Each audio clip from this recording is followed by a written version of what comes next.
Next item, review and possibly approve changes to align the district eligibility requirements for district insurance benefits with the Affordable Care Act. Okay, let's talk about insurance as it relates to health care reform now. Comes up. Sure. It's there, okay. I believe it was back in October, at the October board meeting, you approved some language, and basically the language read, a motion was made to approve the change of eligibility for district benefits from 17.5 hours to 30 hours for support staff for grandfathering existing staff until 2014. I have in here, I had to go back and make sure that we had everything. When I looked at it, the actual worded motion that I had as the secretary of the board typed in were probably not exact. It had members to be in alignment with the Affordable Care Act guidelines, which I did not have in there. So I wanted to make sure that you folks knew exactly what was passed, okay? Because the Affordable Care Act basically says that any employer that employs somebody for an average of 30 more hours per week, and you can define what the per week is to a certain degree. I believe it's 3 to 12 months. You can define what those week hours are. But once you say, if you say it's going to be 3 months, and every 3 months you have to review it. Right now the district is probably looking at two time frames, and one would be the school term and one would be the calendar term. So that if you're eligible, if you average 30 hours a week or more for the school term, then you're eligible for the following year, because it's always lags 1 year, okay? And then if the following year you were not eligible again, then you would get benefits for that full year, but then the next year you wouldn't get it. So it's a cycle where we're going to have to continually monitor and find out and know who is averaging that 30 hours or more a week. So when we looked at and we started looking at the language that was approved, and basically, well, it's right up there as well, so we can, from 17 and a half hours to 30 hours weekly, it made this very concrete. 30 hours, and that was a scheduled 30 hours. It didn't say average, so the interpretation of it was a little bit difficult. We found that right away. We were able to work around it to a certain degree, so then we just made sure that we didn't, post any jobs that were going to give students 30 hours a week, so that we were not creating jobs that would necessarily be on that fringe. We either want to have jobs where you're eligible for health insurance, and there's no doubt about it, or jobs that you're not eligible for health insurance. That's just the way it's going to be. Okay, because we're not going to be able to offer health insurance to everybody who is 17 and a half hours. Okay, it does two things here too. Now keep in mind, if we offer health insurance at 17 and a half hours, those people aren't eligible to go to the exchange. And then that means they might not be eligible for a subsidy. For some people, and we've had this happen, we've had employees ask, hey, will you take our hours and drop them below 30 hours a week? And we say, no, we're not going to do that. We set a job for so many hours, we're going to keep the jobs there. But going forward, we are looking and evaluating whether the job should be over 30 average per week or under 30 on an average per week. And that process will continue to shape it as we go, but we needed language that was very understandable for us, mainly in the office, so that when we were explaining it to people, and two, that it was in line with the Health Care Reform Act, or the Affordable Care Act. And this language, we believe, is going to allow us to do this. So basically it says, for a support staff member to be eligible for health insurance, dental insurance, vision insurance, and a flexible spending account, because this ties back to the flexible spending account too, because you can't have, if your eligibility for health insurance is 30 hours on an average, then your flexible spending account can't be less than that. It has to mirror what you have on your health insurance account. So an hourly district employee in the Tome Area School District must work an average of at least 30 hours per week during the school year or calendar year, because those will be the measurement periods. You're either a school or a calendar, depending on your scheduled to work during the school term or 12 months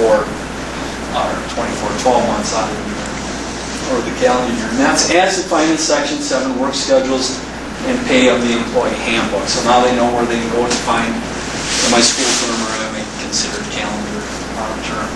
Average hours worked will be calculated using the rules established by the Affordable Care Act. So there are set rules, the way we need to do that, and we will be following those rules. Other important notes that we have to keep in mind, the language does not apply at this point to salaried employees unless it is determined to be found non-compliant with Affordable Care Act rules or guidelines. Currently, right now, salaried employees, their insurance is prorated. So if they work half-time, they have to pay for half of their insurance. If they're 30%, they have to pay for 70% of it. So it's all prorated when we look at that. This language would actually have the reverse effect as having a more significant impact on the district if you have to have that 30 hours. So now anybody who works 30 hours and there's very few positions and you're even very close at a half-time teacher where the district would have to pay for a single health insurance plan. So that if this ever changes, and it probably will, they don't have the guidelines written yet, so again, hang on with this on more to come on this. And then finally, the last thing is, at the time we approved this other language up here, it said would be grandfathering existing staff benefits until June 30th, 2014. And we did that primarily because we didn't really know what was going to happen with the exchange. They were having their issues. And also, we didn't want to do a mid-year change. We just didn't want to dump anybody at that point in time and say, you're on your own. So basically, then there will be nobody grandfathered in 14-15. And that specifically tells us, when you pass this language, as we talked in the Finance Committee, we should put effective July 1st of 2014 in there, so that this language goes into effect. Question, how many staff will this impact? Probably between 10 and 13 now will not be eligible for coverage with the district. They will have to go out to the exchange to find their insurance. I don't know what it does individually to anybody. All I know is that we've been talking about it at the board meeting when we passed this language back in October. We've been talking about it at our health insurance review committee meetings on a monthly basis. Is this the right thing to do? What are you hearing from staff? What's going on? We have not got a lot of feedback either way. So you have to infer into that, what does that mean? And what that means to me, since we're not hearing it anyway, people are either saying it is what it is and I got to deal with it the way I want, or maybe they're saying it's having a positive impact on me and maybe this is a good thing, or maybe they're saying it's a bad thing, but either way, we're not hearing one way or another. Now, after I've said that, I'm sure I will hear in some form or fashion, but that's all right too. It's not like we don't want to hear. We've been talking about this so that we do need some input on it. So that's what I would ask that you do, and revise basically the eligibility criteria for support staff at this time for health insurance, dental insurance, vision insurance, and flexible spending account to bring that completely in line with the Affordable Care Act so that you have to average at least 30 hours per week. Which is what we meant to originally. That's what we meant to, yeah.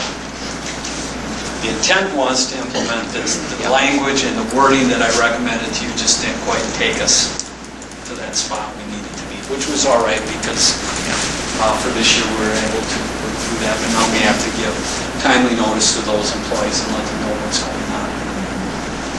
But we do have to rigorously sort of record hours to make to... We're tracking hours of every employee. We can't just say, part-time teacher, we want you to be eligible for... The only exceptions to tracking right now are certain seasonal employees and employees who work less than 30 days.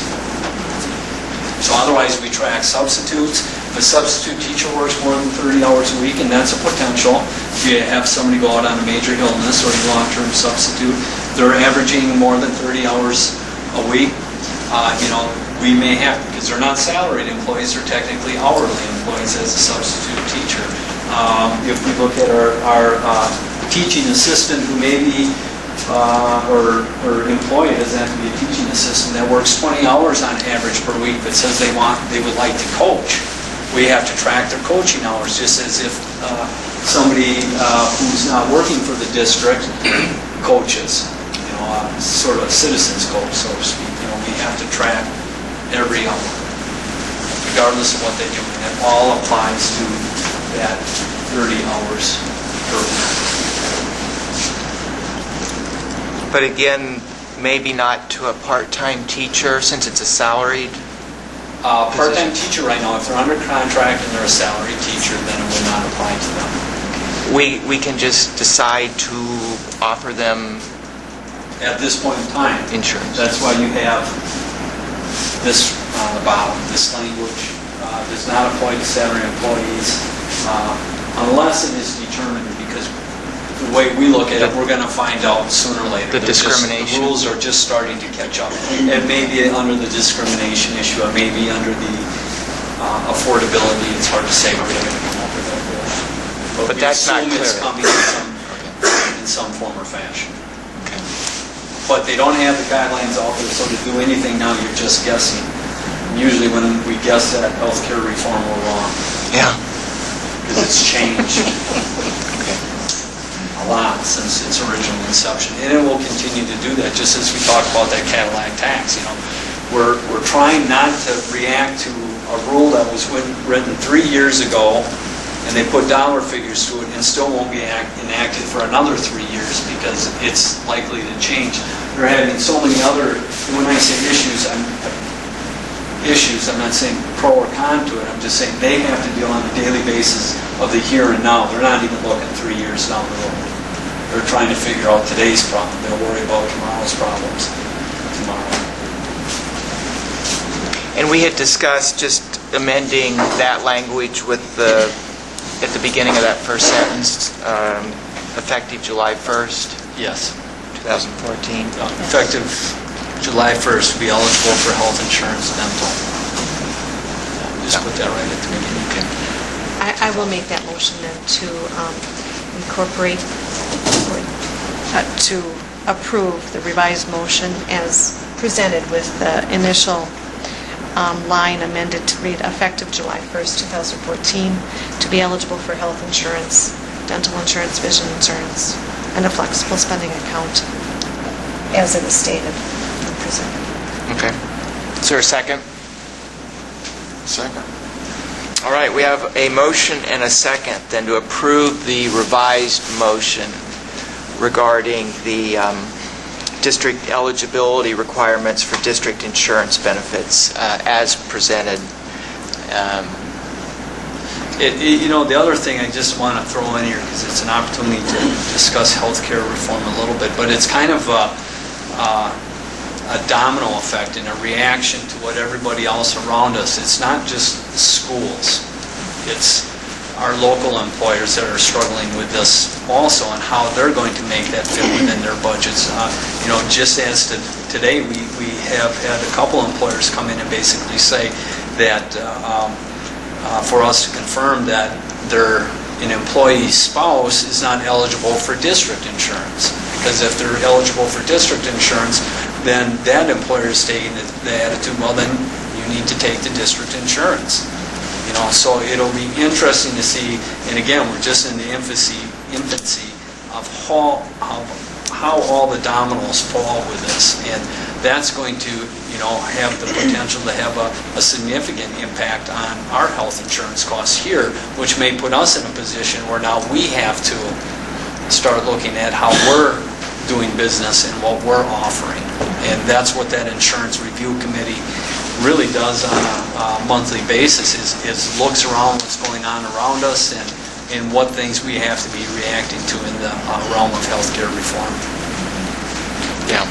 And specifically keeping our eye on the migration issue. How, as you said, it's a domino effect. How many people will want to come in on our policy, which obviously increases our costs. And then how are we going to be able to absorb those? Because, we all know our financial issues very well, and, they're going to continue, and you want to add new programs. So again, it all comes back down to how are you going to make all this fit within the given budgets that we have.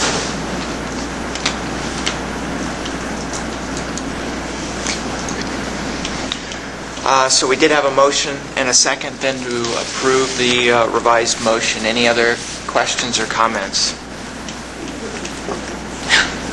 If not, all those in favor signify by saying aye. Aye. Opposed, say no. The ayes have it, the motion carries, and so that revised motion regarding the eligibility requirements is approved.